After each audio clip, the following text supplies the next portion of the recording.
In this video, I'm going to teach you how to delete pages from your PDF in Bluebeam. To do that, you first need to head over right here into bluebeam.com and you should be able to see right here this. Click on Get Started in order to sign up for an account, or you can also click on this Try It Free to get 14 days of free trial. You also have the option to buy it directly if you have some bucks left. Now, once you have access, proceed to click on this login option and then log in directly into your Bluebeam in order to get it.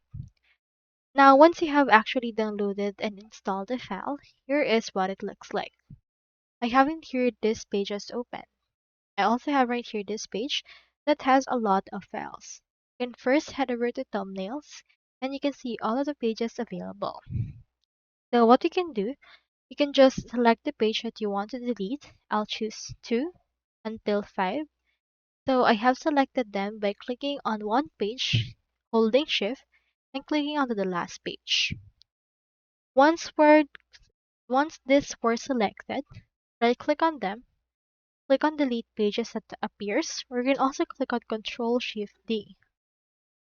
Then choose right here the selected pages, or you can also add right here a custom range. Click on OK, and those will be deleted. So as you can see, those are now deleted, or you can also just choose to delete some more. For example, let's maintain it at around 19 only. Then select it, then scroll on to the bottom, and then click on Shift and then select the pages, and as you see, everything has been selected. Right click again and click on delete pages, click on OK, and all of those will be deleted and we will only have this. So that's just as easy as that. So that's all there is today, and I hope this video actually helped you out.